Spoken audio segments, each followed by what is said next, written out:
everyone. Welcome back to the Ask Dr. Be Good show, the show where we bring you the politics, the practice, and the pedagogy around public education. And boy, I'm starting off with sort of a tough article uh, today because it really reinforces the politics part of what I talk about impacting public education. It, Nobody could have foreseen what has occurred up to this point. And I don't know that a lot of us have wrapped our brains around the implications of all of this. So let's get started on this and put your comments in about how you feel about all of this. This is from the Texas Tribune, and the title is Death Threats and Doxing, the Outcomes of Mask Mandates and Critical Race Theory Fights at a Texas School Board. And so even though this is about a Texas school board, I've read about this. It's happening all over the country in school board meetings. So we'll just use this article, but we can apply it nationwide. So the fight over race and how to deal with the pandemic has split the community, showcasing what's being seen across state and country, right? And so we're going to start off with a story as we, make it personal. When Roxanne Martinez launched her campaign for a seat on the school board in 2020, she thought if she won, she could help schools tackle the problem of student learning gaps following more than a year of disruptions caused by the pandemic. Or she could help look for new ways to support teachers during this difficult period. And that's an admirable reason to run for school board, right? What Martinez had not counted on was a disruption of a different sort, mainly from elected state officials. Since her election this past summer, the 41-year-old's entry into local politics has been a scorching trial by fire, thanks to the legislators' focus on how racial inequity is taught in public schools and whether or not schools require students to wear masks during class. There's been all of this distraction going on this year when our educators have been working double duty just to educate our students. During Martinez's short tenure, she has seen the explosion of criticism over how schools operate. The back and forth between school districts and the governor's office over whether students must wear masks while attending class was one fight that many could understand, since the state and the nation are still trying to emerge from the corona pandemic, right? Martinez, like countless other school board members across Texas, has experienced what it's like to be on the school board during a time of social and public health reckonings, where the first hours of meetings devoted to public comment used to center on improving student success, they now have become venting sessions. And every move by a school board seems to catch the ire from those in Austin or Washington, D.C. There's a lot of politics being brought into board meetings, she said. I sometimes see these tweets from the lieutenant governor and all these folks all having some say about our district, but they're not the ones here doing the work. Across the nation, as coronavirus Delta variant surge dissipated, the louder discussions over how racism is taught or even brought up in class have dominated school board meetings. There are complaints about how any discussion of racism is evidence of how critical race theory is being forced upon students.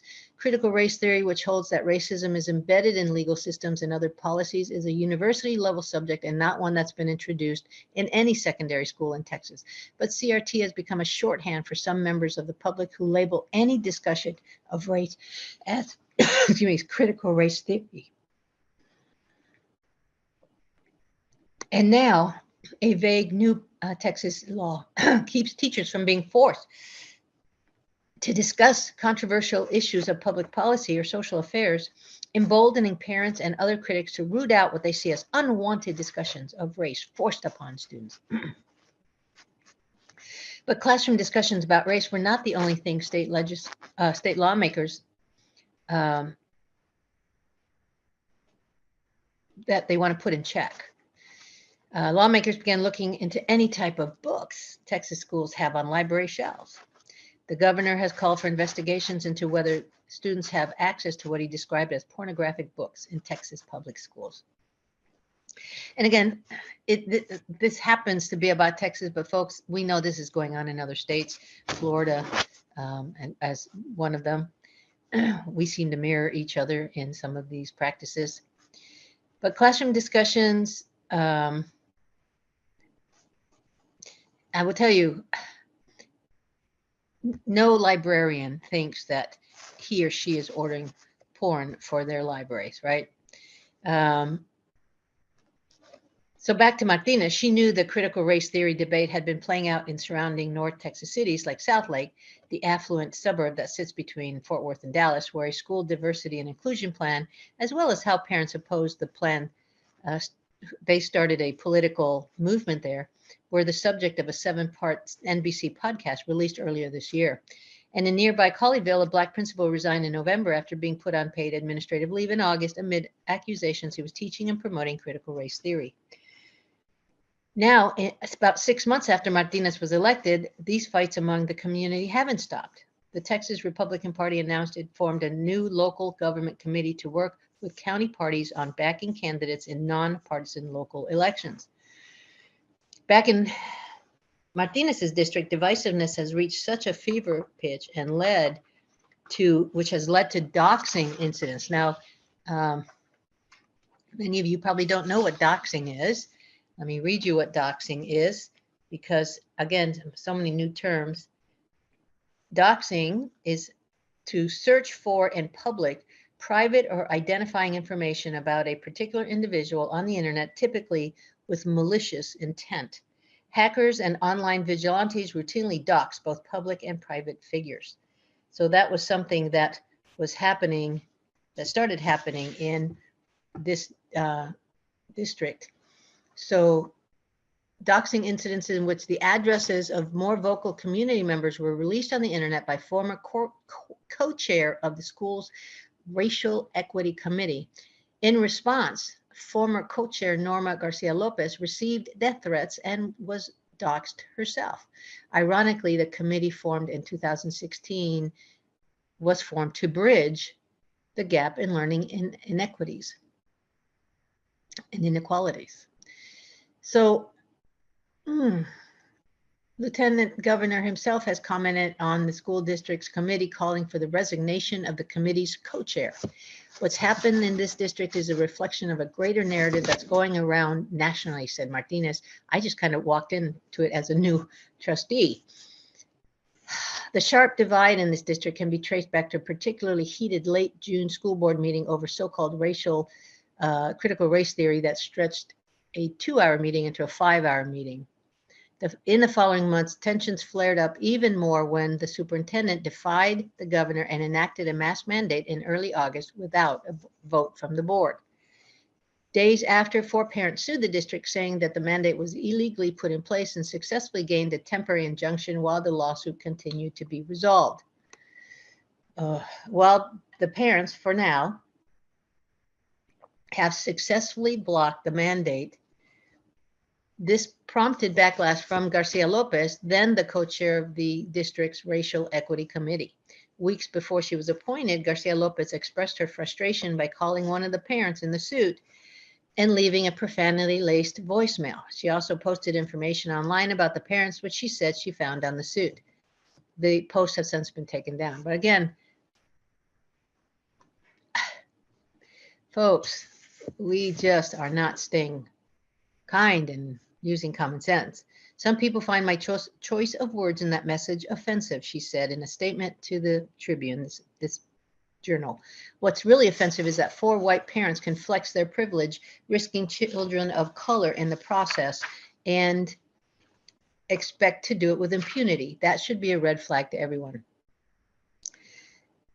The district serves about 76,000 students, with the majority being Hispanic and Black. Data and research has shown that the pandemic has disproportionately affected these 2 groups.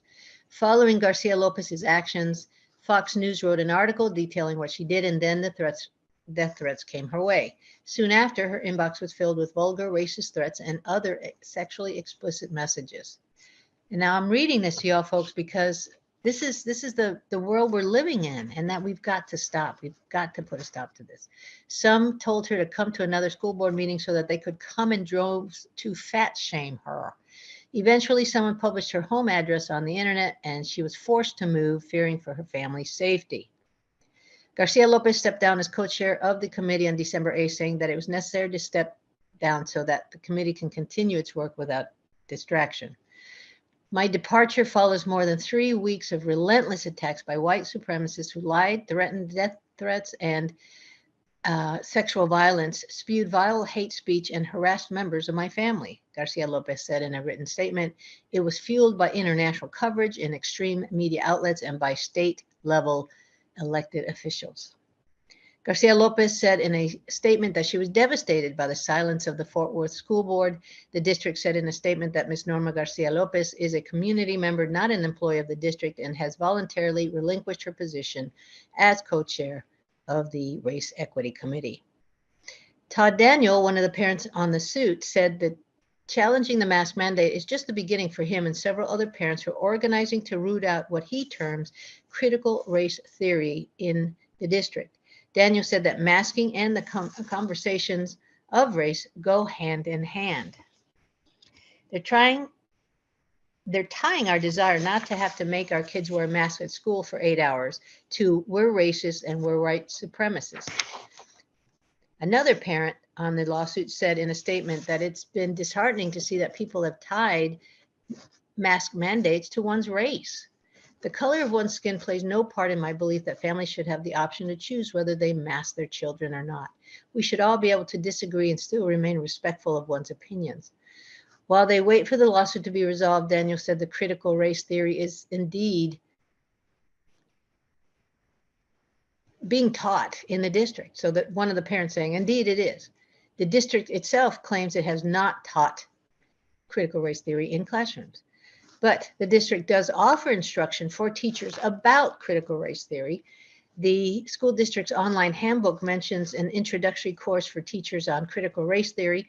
The 45-page handbook provides an overview of the district's Division of Equity and Excellence, which is meant to ensure equity in all practices and at all levels of the organization in the district. The district did not immediately respond to questions about the handbook, but in the district's resource page, articles such as critical race theory and the whiteness of teacher education are made available. For Daniel, this promotes divisiveness in the community. We're not liking this race division and hate in the name of getting rid of systemic racism, he said. We're actually putting systemic racism back in the district. Outside the district, state Republican lawmakers have been closely following the fights in school boards and elsewhere, and they've expanded their opposition to discussion in classrooms to books included in school libraries that focus on sexuality and race. And in turn, some parents have been emboldened by the politicization of the school board issues and subsequent content battles. Last month in Keller, a city near Fort Worth, they were in the spotlight after parents successfully got a book removed because it had sexually explicit content in it. To further the issue more, the Republican Party announced that it had formed a local government committee to work with counties parties on backing candidates in nonpartisan local elections where hot button issues like mask mandates and the teaching of so-called critical race theory have become political stances. That's really been the match that totally ignited this, said Rolando Garcia, a member of the state Republican Executive Committee who chairs the new group. School board races have always been important, but it's hard to get the attention and resources to them, so they've been sleepy affairs. More recently, the Texas House Freedom Caucus called on Texas school districts to leave the National Association of School Boards after that national organization called on the Biden administration to consider some of the recent parent hostility towards school board members as an act of domestic terrorism. The national organization apologized for the language it used and took down its request. The organization declined to comment on the situation, but the Texas Association of School Boards, for now, isn't planning on leaving the national organization, but will be monitoring how it rebuilds trust with communities and school board organizations across the country. But dozens of other state school board organizations have left the national organization so far. See how this it's just building on itself in such a negative way. State Representative Mays Middleton, Republican, the man who wrote the State School Board Association asking them to separate from the National, said the National Association of School Boards attacked parental rights, especially for those fighting critical race theory in the schools. The radical left is pushing and fighting conservative values more than they ever have, said Middleton. He added that it may be time for a parental bill of rights to make sure that they are having their voices heard. If the school district is going to ignore law, is going to ignore the voice of local parents that come to the school board to make their voices heard, then they need to be able to have the money to follow the child and go somewhere else. So far, no Texas school district has offered instruction on critical race theory to schools. But folks, this is a time bomb. We're supposed to teach Texas history. We're supposed to teach American history. And we have a history of slavery in both the nation and Texas. And so how do you teach the true history if you can't teach slavery and the negative impacts around it, and how, by teaching it, it helps not fall back into it, right? Just like I've said this before, the more you teach your child about sex ed, sexual education, the less apt they are to get pregnant or get somebody pregnant. It just, the research bears that out. And yet what do? We want to hide that information from our kids because we think it keeps them safe from it, when in fact no information makes them more apt to be sexually active in stupid ways. And so we're tying the hands of teachers by saying that if they teach critical race theory, negative things could happen to them. So as you see, this has just really, there's actually more pages here, but I like the ending on this. This said, and we're going back to Martinez, who was the new trustee in 2020, right before the pandemic. She said, as she goes into the tail end of her first year in office, Martinez said she's determined to keep her focus on the students. As a Latina who went to school in Fort Worth, she believes her representation on the school board matters. She knows the struggles Latino students face, and she's not worried about politics. She's worried about figuring out the best way to recover from the pandemic that still rages on. I'm not here for politics. I'm here for the kids. Folks, how many of our politicians and other people pushing agendas can say that they are doing things for the good of the kids? Making schools political footballs is not good for kids. So here's in continuing our conversations around the teacher shortage, which, folks, it's coming. Amid a teacher shortage, some Texas educators are losing their licenses for quitting during the school year. I don't know if you know that, but that can happen. The policy sidelines educators often for 2 school years at a time when districts are already struggling to keep teachers in the classroom. So here's the personal story. 6 years ago, Stacy Crosswell joined the ranks of the teaching profession to do one thing, to make a difference. But in reality, as set in, the hope and optimism have slowly drained away. Croswell's story is a common one heard from hundreds of Texas teachers who have become disillusioned with the profession. There's the low average salary that has remained stagnant for nearly a decade, then the frequent switches to virtual learning and back to classroom caused by the pandemic, and the newer requirements to complete a 60 to 120-hour course on reading, known as the Reading Academies, for teachers in K-5, even your special ed teachers, and even for administrators in elementaries. And then there's the recouping of the learning progress lost during the pandemic. Crosswell considers leaving her teaching job in the middle of the school year, but the fear of losing her teaching certification stopped her. Over the last 6 months, a record number of Texas teachers have been reported to the state for leaving in the middle of the school year.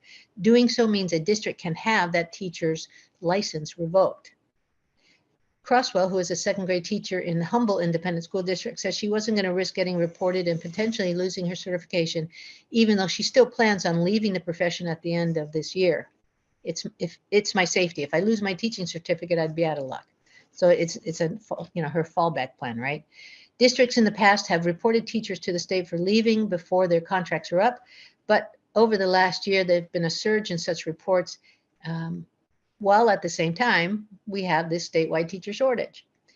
At least 471 contract abandonment reports have been sent to the state, according to recent data. That's a 60% increase from the previous year. 60%. What kind of message does that send? Wow. We're leaving because it's not worth it anymore, said Crosswell. So let's see this. Here's a chart. So in the school year of 16, a little over 200 teachers left. In 17, less than 200. In 2018, about 100 teachers left. In 2019, it went up to 300 and looks like 80. And in 2020, it went up more to 390. Then it went down in 21, school year 21, it went down to a little over 200, but now in 22, it's over 400. So teachers who opt to leave in the middle of the school year can be reported to the state, and the State Board of Education certification can either suspend or revoke their certification. Teachers can leave the job penalty-free if they do so 45 days before the school year begins. So that teachers have during the summer to make up their minds, as long as it's 45 days before the start of their school year.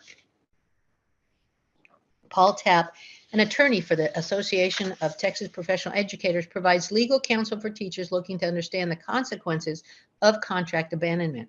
In the past 2 years, Tapp said he's seen a surge of teacher certification suspensions. I've been working with teachers for just over 25 years at this point. I've never seen a period like we've gone through, particularly this year, but last year as well. The thing we're seeing now that we didn't see before was the teacher saying, okay, I understand I'll be sanctioned. I don't care. Tapp said he thinks the marked increase isn't necessarily because districts are issuing complaints to the state more than before, but that teachers are quitting in unprecedented rates. On top of having such a difficult job, being kicked around in the public discourse has just gotten to be too much for a lot of teachers. He said, referring to the push to ban anti-racism instruction, labeled by some state lawmakers as CRT, critical race theory, and the move by some districts to restrict the knowledge of LGBTQ identities in the classroom. The state has recently adopted new flexibility when looking at these contract abandonment cases. Exceptions can be made if a teacher is changing positions, resigning because of a safety concern, or experiencing a reduction in pay. But still, the surge in reports boils down to districts needing a teacher in the classroom, and school officials are trying anything in their power to discourage teachers from leaving before their contracts are up. ISDs have really found themselves between a rock and a hard place, said Monty Exter, a lobbyist for the Association of Texas Professional Educators. He said he had a hard time believing that districts want to punish their teachers. Instead, he thinks that they want to create an atmosphere that stops other teachers from quitting as well. But that isn't an effective strategy, because most teachers who leave mid-year are leaving the profession and not coming back. The surge in reports could also have a negative effect on people wanting to enter the field, as they see it's a bad environment. It's too adversarial, he said, but I think ISDs feel like they've limited tools and they're under a lot of pressure at this moment. Zeph Capo, president of the Texas American Federation of Teachers, said school districts are losing more teachers this year and are finding it increasingly difficult to replace them, especially in the middle of the school year, right? Every single one of those individuals have made a conscious decision to say they no longer give a damn about their teacher certification because the conditions have gotten that bad. When talking about Texas teacher shortage, experts usually point to teachers being overworked and underpaid, but Capo believes these teachers aren't leaving in the middle of the school year and potentially risking their certification over more pay. He believes it's become an issue of health, safety, and respect. Texas saw 2 COVID-19 surges this school year, which pushed the school districts to the limit. Teachers were out, subs weren't available. Instead, districts were asking parents to come in and sub. And I've talked about that. We've had central office staff, we've had bus drivers, we've had,